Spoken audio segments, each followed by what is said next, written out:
சினிமாக்காரன் production Vinodkumar அவரோட தயாரிப்பில் ராஜேஸ்வர் காளிசாமி இயக்கத்தில் நடிகர் மணிகண்டன் அவரோட நடிப்பில் வெளிவந்திருக்க படம் தான் குடும்பஸ்தான். அந்த படத்தோட விமர்சனத்தை தான் இந்த வீடியோவில் பார்க்க போகிறோம். மாலை முரசு வை பிரசன்ஸ். இது படம் எப்படி இருக்கு? நான் உங்க விஜய் டாமினிக். ட்ரை பண்ணி பார்த்துட்டு எப்படி இருக்குன்னு சொல்லுங்க. குடும்பஸ்தான் இந்த படத்தோட ஒன்லைன் என்ன அப்படின்னு பார்த்தோன்னா, எனக்கு பணம் முக்கியம் கிடையாது, என்னோட கௌரவம் தான் முக்கியம் அப்படின்னு சொல்லி மிடில் கிளாஸ் குடும்பத்தில் வாழக்கூடிய மணிகண்டன் ஒரு பக்கம், எனக்கு என்னோட சுயமரியாதை கௌரவமும் முக்கியம் கிடையாது, எனக்கு பணம் தான் முக்கியம், அதுக்கான எந்த எக்ஸ்ட்ரீமுக்கான வளைஞ்சு குனிஞ்சு போவேன்னு சொல்லக்கூடிய குரு சோமசுந்தரம் ஒரு பக்கம். இவங்க இரண்டு பேருக்கும் நடுவில் மாட்டிக்கிட்ட குடும்ப உறுப்பினர்களான பெண்கள் ஒரு பக்கம்.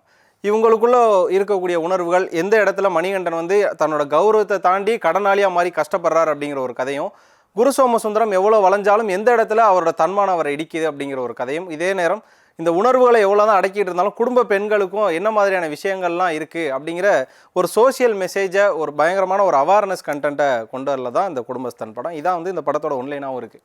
இந்த படத்தோட ட்ரெய்லர் பார்த்துட்டு எல்லாருக்குமே ஒரு தாட் இருந்திருக்கும், இந்த படம் முழுக்க முழுக்க ஒரு காமெடி கண்டென்ட் நிறைந்த ஒரு படம், லைக் குட் நைட் மாதிரி. என்ன தான் உள்ள டீப் கோர் கண்டென்ட் ஒரு எமோஷனல் இருந்தாலுமே இந்த படம் த்ரூ அவுட் வரையுமே பார்த்தீங்கன்னா ஏதோ ஒரு காமெடி எடுத்துகிட்டு வரும் அப்படிங்கிற ஒரு விஷயம் நினச்சிட்டு இருந்திருப்போம். அந்த ட்ரெய்லருமே அப்படி தான் இருந்தது. ஆனால் அந்த ஒரு எதிர்பார்ப்போடு உள்ளே போய் உட்காந்தோம் அப்படின்னா அப்படிலாம் கிடையாது. ஏன்னா மணிகண்டன் இப்போ அந்த இடத்துல கிடையாது, அடுத்த இடத்துக்கு ஒரு சென்சேஷனை கடத்தக்கூடிய இடத்துல இருக்கார். அப்படின்ற பட்சத்தில் அந்த படம் பயங்கரமான எமோஷ்னல் ஒரு ட்ராமாவாக இருக்குது. ஏன்னா நம்ம நினைக்கிறோம், நம்ம ஈஸியாக நம்மளுக்கு நம்ம கௌரவம் தான் முக்கியம், நமக்கு பணம் முக்கியம் கிடையாது அப்படின்னு நினைக்கிறோம். அப்படி நினைக்கிறதுக்கும் ஒரு தகுதி வேணும்ல, அதை அந்த படத்தில் சொல்லியிருக்காங்க. மணிகண்டன் ஒரு மிடில் கிளாஸ் குடும்பத்தில் வாழக்கூடிய ஒரு நபராக இருக்கார். அவரோட சொந்த அக்கா புருஷனாக தான் அந்த படத்தில் ப்ளே பண்ணியிருக்காரு குரு சோமசுந்தரம். ஸோ குரு சோமசுந்தரம் அவரோட கம்பெனியில் கார்பரேட்டில் அவரோட மரியாதை எதையுமே கன்சிடரே பண்ணாமல் அந்த ஓனர் எது சொன்னாலும் கேட்டு தலையாட்டிக்கிட்டு ஆகும்னு சொல்லிட்டு வளைஞ்சு குனிஞ்சு போகிறதுனால அவருக்கு நல்ல பேக்கேஜஸும் நல்ல சம்பளமும் காரு பங்களா வீடும் கிடச்சி அவர் ஒரு பக்கம் சந்தோஷமாக இருக்கதை அவர் நினச்சிக்கிறாரு. அவர் ஒரு பக்கம் சந்தோஷமாக இல்லை, அவர் ஆடம்பரமாக இருக்கார், ஆனால் சந்தோஷமாக இல்லை. இன்னொரு பக்கம் மணிகண்டன் தனக்கு என்னோட கௌரவம் தான் முக்கியம், நான் பணத்துக்காக எதுவும் பண்ண மாட்டேன் அப்படின்னு சொல்லி அவரோட வரட்டு கௌரவத்தாலே நிறைய இடங்களில் அவர் தடுமாறிக்கிட்டே இருக்கார். சொல்லப்போனால் அவரோட கௌரவத்தால் நடக்கிற முதல் பிரச்சனையால் தான் இந்த படம் ஓவராலாக ட்ராவல் பண்ணுது. மாதம் ஒரு குறிப்பிட்ட சம்பளத்துக்கு வேலை பார்க்கக்கூடிய மணிகண்டன் என்ன பண்ணுறாங்கன்னா, அந்த சம்பளத்தை நம்பியே அவருக்கான மாத கமிட்மெண்ட்ஸை வச்சுக்கிறாரு. இதில் முக்கியமான விஷயம் என்ன அப்படின்னு பார்த்தீங்கன்னா, அவர் கல்யாணம் ஆகி ஒரு ஒய்ஃப் இருக்குது. அந்த ஒய்ஃபுக்கு பார்த்தீங்கன்னா ஒரு பக்கம் ப்ரெக்னெண்ட்டாகவும் இருக்காங்க. ஸோ கன்சீவாக இருக்க ஒய்ஃபுக்கான மருத்துவ செலவு, அவங்க ஒரு பக்கம் ஐஏஎஸ்க்கு படிக்கிறேன்னு சொல்லிட்டு அப்படி ஒரு செலவு இருக்குது. இது இல்லாமல் அவங்க ஃபேமிலியை அவர் பார்த்துக்கணும். இதுக்கு என்னோட மாத சம்பளம் இருக்குது, இதை வச்சு நான் டேக்கிள் பண்ணிப்பேன்னு சொல்லி அவர் ஒரு பக்கம் இருக்கார். ஒரு கட்டத்தில் அவரோட கௌரவ குறைச்சலுக்கு ஒரு பிரச்சனை வர்றப்ப அவர் ஒரு விஷயம் பண்ணுறாரு, அதனால் அவரோட வேலையும் போயிடுது. அந்த வேலை போனதுனாலேயே இந்த கமிட்மெண்ட்ஸை நம்ம விட்டுறக்கூடாது, நம்மளோட கௌரவம் நமக்கு முக்கியம்னு சொல்லி அவர் எங்கெங்கே கடன் வாங்குறாரு, யார் யார்கிட்ட வாங்குறாரு, அவர் வாங்குற கடனாளிகளை எந்த மாதிரியே நம்ம மணிகண்டனை ட்ரீட் பண்ணுறாங்க, ஸோ இது மாதிரியான அவமானங்களை அவர் ஃபேஸ் பண்ணுறாரு அப்படிங்கிறதான் இந்த படத்தோட த்ரூ அவுட் வரையுமே இருக்குது. ஒரு யங்ஸ்டர் இன்றைய காலகட்டங்களில் ஒரு 90s கிட்டாக இருக்கட்டும், இல்லைனா ஒரு லேட்டர் 80s கிட்டாக இருக்கட்டும், கல்யாணம் பண்ணியோ கல்யாணம் பண்ணாமலோ இன்றைய காலகட்டங்களில் மாதம் ஒரு 20,000 25,000 சம்பளத்துக்கு வேலைக்கு போகிறவங்களாம் அவங்க கையை மீறி அவங்க வீட்டில் வைக்கக்கூடிய ஃபங்க்ஷன்ஸாக இருக்கட்டும், இல்லைனா அவங்களோட சொசைட்டியில் நடக்கக்கூடிய நிறையா ஈவெண்ட்ஸுக்கு அவங்களோட தகுதியை மீறி செலவு பண்ணுறாங்களா, கடன் வாங்கி செலவு பண்ணுறாங்கல்ல, அந்த கடன் எது மாதிரியான ஒரு பாரமாக மாறுது. ஒரு குடும்பத்துக்கே தெரியாமல் நம்ம வீட்டில் இருக்கக்கூடிய ஒரு வயசு பையன் இவ்வளோ அசிங்கப்படுறான் அப்படிங்கிற ஒரு விஷயங்கள் இருக்குல்ல, அதெல்லாம் அந்த படத்தில் ரொம்ப அழகாக கன்வே பண்ணியிருக்காங்க. சொல்லப்போனால் இது நிகழ்காலத்தில் நடக்கக்கூடிய ஒரு விஷயம். நம்ம அப்பா காலத்தில் சொல்லப்போனால் நம்ம அப்பா காலத்தில்னா நம்ம போய் ஒருத்தவங்ககிட்ட கந்து வெட்டி காசு கேட்போம், வட்டி காசு கேட்போம் அப்படிங்கிற ஒரு விஷயத்தை பார்த்தோம். இன்றைக்கி நம்ம எந்தெந்த விஷயத்தை டிஜிட்டலாக மாறி இருக்கோமோ இல்லையோ, கடன் வாங்குறதுக்கும் டிஜிட்டலாக மாறிட்டோம். ஸோ ஆன்லைன் ஆப்ஸில் காசு வாங்க ஆரம்பிக்கிறோம், அவன் என்ன மாதிரிலாம் டார்ச்சர் பண்ணுவான், அதை ஒரு பக்கம் எப்படியெல்லாம் டேக்கிள் பண்ணுறோம் அப்படிங்கிற ஒரு விஷயத்தெல்லாம் அதில் பயங்கரமாக எடுத்து வச்சுருக்காங்க. ஒரு பக்கம் இது மாதிரியான விஷயங்கள்லாம் போயிட்டு இருக்கப்ப சரி இதெல்லாம் மணிகண்டன் எப்படி சமாளிக்கிறான்னு சொல்லி காமெடி ட்ராக்காக நவருது. ஒரு கட்டத்தில் அது அவங்க வீட்டுக்கு தெரிஞ்சதுக்கப்புறமா அதெல்லாம் ட்ரைலர்லேயே அவங்க டீ கோட் பண்ணிட்டாங்கல்ல, அதனால தான் நானும் டீ கோட் பண்ணுறேன். ஒரு கட்டமாக வீட்டுக்கே தெரிஞ்சிருச்சு, பையனுக்கு வேலை போயிடுச்சு, இவன் கடன் வாங்கி தான் அவ்வளோ பண்ணியிருக்கான்னு தெரிஞ்சதுக்கப்புறமா வேலை இல்லாத ஒரு நபரை இந்த சொசைட்டி எப்படி ட்ரீட் பண்ணும், அவங்க ஃபேமிலி எப்படி ட்ரீட் பண்ணும் அப்படிங்கிறதே ஒரு விஷயம் இருக்குது. வேலை இல்லாமல் ஒரு கடனாளியை எப்படி ட்ரீட் பண்ணும் அப்படிங்கிறத படம் கொஞ்சம் நேரம் எடுத்துகிட்டு போகுது. சரி ஓகே, இனிமேல் நான் எம்ப்ளாயி கிடையாது, நான் ஒரு சுய தொழில் பண்ணி முன்னேற போகிறேன்னு சொல்லி ஒரு பிஸ்னஸ் ஸ்டார்ட் பண்ணுறாரு. அந்த பிஸ்னஸும் ஒரு கட்டத்தில் ஒரு ஃபெயிலியர் ஆகுது. ஸோ ஒரு பிஸ்னஸில் ஃபெயிலியரான ஒரு பையனையும் அந்த குடும்பம் எப்படி ட்ரீட் பண்ணுதுங்கிற ஒரு விஷயம் இருக்குல்ல, இதெல்லாம் பயங்கரமாக அடுத்த ஒரு 20 நிமிஷம் அந்த படத்தை எடுத்துகிட்டு போகிறது. சொல்லப்போனால் இப்போ அண்மையில் பிக் பாஸில் கூட மிடில் கிளாஸ் அப்படிங்கிற ஒரு விஷயத்தை பயங்கரமாக ஃபேம் பண்ணிட்டே இருந்தாங்க. ஆனால் இந்த படம் பார்க்குறப்ப பல மிடில் கிளாஸ் ஃபேமிலிக்கு பயங்கரமான ஒரு வேதனையான ஒரு அனுபவமாக இருக்கும். நிறையா யங்ஸ்டர்ஸ்லாம் எப்படி பார்ப்பாங்கன்னா, என்னடா நம்ம வாழ்க்கையை இங்கே படமாக எடுத்து வச்சுருக்காங்க அப்படிங்கிற மாதிரியான ஒரு விஷயங்கள் தான் இருக்கும். நம்ம அந்த படத்தோட மூவி ப்ரொமோஷன் டீம் இன்டர்வியூலாம் போகிறப்ப அவங்க என்ன சொன்னாங்கன்னா, இந்த படத்தில் அப்படிப்பட்ட டைலாக்ஸ் இருக்கும், இப்படிப்பட்ட டைலாக்ஸ் இருக்கும், நான் அது மாதிரிலாம் எழுதியிருக்கேன் அப்படின்னாங்க. அந்த படத்தில் இதெல்லாம் வந்து ஒரு டைலாக் நம்ம சொல்லவே முடியாது. எல்லாமே நம்ம இயல்பாக பேசக்கூடிய, நம்ம அனுபவிக்கக்கூடிய ஒரு வார்த்தைகளாக இருக்கும். ஒரு 4 கடன்காரவங்க ஒன்று சேர்ந்து கடன் கொடுத்த ஒரு பர்சனை வந்து எப்படி கார்னர் பண்ணுவாங்க அப்படிங்கிறத பயங்கர லைவாக பண்ணியிருக்காங்க. ஒருவேளை இந்த படத்தில் இருக்கக்கூடிய டீமில் யாராவது ஒரு ஆள் வந்து இது மாதிரியான கஷ்டத்தை அனுபவிச்சிருப்பாங்கன்னு நினைக்கிறேன். ஏன்னா அவங்களால தான் வந்து இந்த மாதிரியான ஒரு விஷயத்தை கரெக்டாக எடுத்துகிட்டு போக முடியும். இப்படியா ஒரு பக்கம் உணர்வு கடந்து எமோஷன்ஸாக இப்படி போயிட்டுருக்கு. சரி, ட்ரெய்லரில் நம்ம காமெடியாக பார்த்துட்டோம், அதனால் இந்த படத்தில் காமெடி இல்லையா அப்படின்னு நீங்கள் கேட்டுறாதீங்க. படத்தில் ஒரு 30 நிமிஷம் பயங்கர காமெடி தான். நம்மளால் சிரிக்கவே முடியாது, அந்தளவு வந்து பயங்கரமாக காமெடி வச்சுட்டே இருக்காங்க. அடுத்தடுத்த ஃப்ரேம்ஸில் காமெடியாக இருக்கும். அதுவும் பார்த்தீங்கன்னா பிரசன்னா பாலச்சந்திரன் அவர் தான் அந்த படத்துக்கு வந்து டைலாக் ஸ்க்ரீன் பிளே ரைட்டராக இருக்கார். அவருமே பார்த்தீங்கன்னா ஒரு பக்கம் அஸ் அ ரைட்டராக மட்டும் இல்லாமல் பெர்ஃபார்மராகவுமே பார்த்தீங்கன்னா பயங்கரமாக பெர்ஃபார்ம் பண்ணியிருக்காரு. அந்த படத்தோட த்ரூ அவுட் கிளைமேக்ஸ் வரையுமே அவர் அந்த படத்தை பின்னி படல் எடுத்திருக்காரு அப்படின்னு தான் சொல்லணும். அந்த நக்லைட்ஸ் டீமு ஓவராலாக ஒரு ஊருக்குள்ளே எப்படி காசிப்ஸ் பேசுவாங்க, சொந்தக்காரங்களுக்குள்ளே ஒருத்தன் முன்னேறினா எப்படி பேசுவாங்க, பின்னாடி போனால் எப்படி பேசுவாங்க, அவன் எதுவுமே தெரியாமல் இருந்தால் எப்படி பேசுவாங்க அப்படிங்கிற பல விஷயங்களை வந்து கரெக்டாக அந்த பீச் பண்ணி எழுதுகிற விதங்கள்லாம் இருக்குது. இதில் மிக முக்கியமாக ஒரு விஷயத்த சொல்லி ஆகணும். என்ன அப்படின்னா, நம்ம சொல்லியிருப்போம் ஓகே நம்ம வந்து குட் நைட் பார்த்து அதுக்கப்புறம் வந்து லவ்வர் பார்த்து மணிகண்டனை இப்படி பார்க்குறோம், அதனால தான் மணிகண்டன் நமக்கு செட் ஆகிட்டார் அப்படின்னு. ஆனால் குட் நைட்டுக்கு முன்னாடி லவ்வருக்கு முன்னாடியும் சொல்லப்பட்ட கதை அப்படிங்கிறது இந்த ஒரு விஷயம் இருக்குது.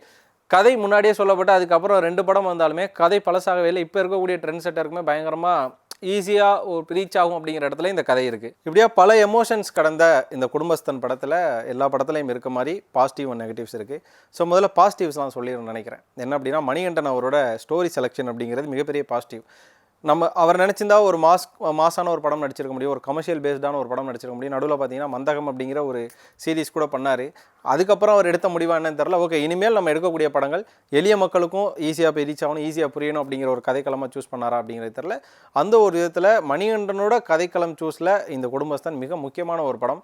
சொல்லப்போனால் குடும்பஸ்தனாக மாறினா என்ன மாதிரியான கஷ்டப்படுவோம் அப்படிங்கிறத தாண்டி அவசரத்தில் எமோஷனில் முடிவெடுத்தா நீ என்ன மாதிரி கஷ்டத்தில் மாட்டுவோம் அப்படிங்கிறது தான் அந்த படமாக இருக்குது. இது மட்டும் இல்லாமல் இவ்வளோ நேரம் நான் சொன்னேன், ஆனால் இது எல்லாத்துக்கும் மாற்றாக கிளைமேக்ஸ் வச்சுருக்காருல்ல.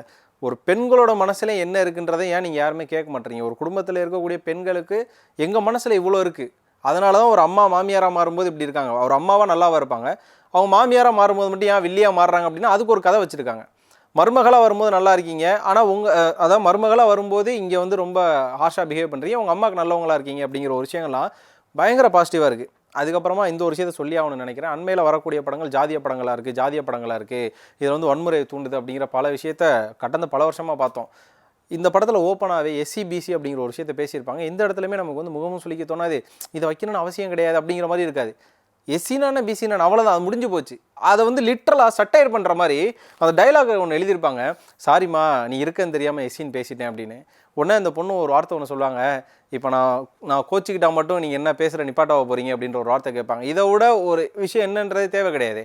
கிளைமேக்ஸில் கூட ஒரு விஷயம் வச்சுருப்பாங்க, பிரசவ வழியால் துடிக்கிற ஒரு பொண்ணு, சாரி தங்கம் பட்டு நீ வந்து வலிக்காமல் பார்த்துக்க, நான் வந்து உங்களை ஆஸ்பத்திரி கூட்டி போயிடுறேன்னு சொல்லி அவங்க மாமியார் வந்து கதறுவாங்க. அவ்வளோ வழியிலே இந்த பொண்ணு ஒன்று கேட்கும், இவ்வளோ நாள் என்னை SCன்னு சொல்லி ஒதுக்குனீங்களா, அந்த வழியோட ஒரு பெரிய வழியா அப்படின்னு. அப்போ இதெல்லாம் வந்து ஒரு பெரிய வன்முறையாகவும் மாற்றலாம், இல்லையா அந்த படத்தில் இப்படி ஒரு விஷயம் இருக்கா அப்படின்னு சொல்லி நம்மளை அந்த மாதிரியான ஒரு அட்டென்ஷன் சீக்கிங் கொண்டு போகலாம். அஸ் அ டைலாகாக 2 வார்த்தையில் முடிக்கிறாங்க பார்த்தீங்களா, இது இந்த படத்துக்கு மிகப்பெரிய பாசிட்டிவாக இருக்குது. அதுக்கப்புறம் அந்த படத்தோட கேஸ்ட் அண்ட் க்ரூ, நம்ம ஒரு பக்கம் மணிகண்டனை சொல்கிறோம், மணிகண்டனை தாண்டி இதில் நடிச்சிருக்கக்கூடிய பிரசன்னா பாலச்சந்திரனாக இருக்கட்டும், அனிருத்தாக இருக்கட்டும், நக்லைட்ஸ் டீமாக இருக்கட்டும், நிவேதிதாவாக இருக்கட்டும், இன்னொரு பக்கம் நம்ம சோமசுந்தரமாக இருக்கட்டும், குரு சோமசுந்தரமாக இருக்கட்டும், நம்ம பாலாஜி மணிகண்டன் சாராக இருக்கட்டும், இவங்க எல்லாமே well performer in this film. சொல்லப்போனால் சுந்தரராஜன் சாராக இருக்கட்டும், சுந்தரராஜன் சார்லாம் ஆஃப்டர் நம்ம ஒரு லாங் பிரேக் அப்புறம் அவர் ஒரு படம் பார்க்குறோம். இருந்தாலுமே நம்ம வீட்டில் ஒரு அப்பா இருந்தால் எப்படி இருப்பார், நம்ம வீட்டில் ஒரு அப்பா இருந்து நம்மளை வந்து இப்படிலாம் ட்ரீட் பண்ண எப்படி இருக்குன்ற மாதிரியான ஒரு விஷயத்தெல்லாம் வந்து பயங்கரமாக நெயில் பண்ணதில் கேஸ்ட் அண்ட் க்ரூவில் பயங்கரமாக அவங்க வந்து வெல் பர்ஃபார்ம் பண்ணியிருக்காங்க. இந்த படத்தோட சினிமோட்டோகிராஃபர் அவர் தான் வந்து ஓடி உழைச்சிருக்காருன்னு சொல்லணும். ஏன்னா படத்தில் அவ்வளோ ஷார்ட்ஸ் இருக்குது, அது வந்து ஓடி உழைச்சதில் அவருக்கு மிகப்பெரிய பாசிட்டிவ். அண்ட் எடிட்டர் எந்த இடத்துலையுமே வந்து ஓகே, ஏன்னா எடிட்டரோட சஜஷன்ஸ் இந்த படத்தில் நிறைய இடங்களில் இருக்குது, அது எடிட்டரும் பயங்கரமாக ஒர்க் பண்ணியிருக்காரு. மியூசிக் டைரக்டர் வைஜாக் அவருமே பார்த்தீங்கன்னா அவரோட பெஸ்ட்டு நிறைய இடங்களில். அந்த பிஜிஎம்ஸ் வந்து எந்த இடத்துலையும் நமக்கு வந்து ரொம்ப ஒரு மாதிரி எரிச்சலாகவும் இல்லை, இந்த சவுண்டை குறைங்க அப்படிங்கிற மாதிரியான ஒரு விஷயமும் இல்லை, இதுக்கு இப்படி ஒரு பிஜிஎம் தேவை அப்படிங்கிற மாதிரியும் இல்லை. கரெக்டான எப்படி சொல்கிறது, ரொம்ப திகட்டவும் இல்லை, அதே நேரம் இது போராக இருக்குன்ற மாதிரி இல்லாமல் இந்த படத்துக்கு தேவையான அந்த சிரிப்பு வரக்கூடிய பிஜிஎம்ஸாக இருக்கட்டும், எமோஷனல் வரக்கூடிய பிஜிஎம்ஸாக இருக்கட்டும், எல்லாத்தையுமே கரெக்டாக போட்டதில் வைஜாக் அவருமே பயங்கரமாக ஒர்க் பண்ணியிருக்காரு. இதெல்லாம் படத்துக்கு பாசிட்டிவா? சரி, ஓகே. படத்துக்கு நெகட்டிவ் அப்படிங்கிற ஒரு விஷயம் இருக்குது. என்ன அப்படின்னா, முதல்ல ஷார்ட்லேருந்து வரணும்னு நினைக்கிறேன்.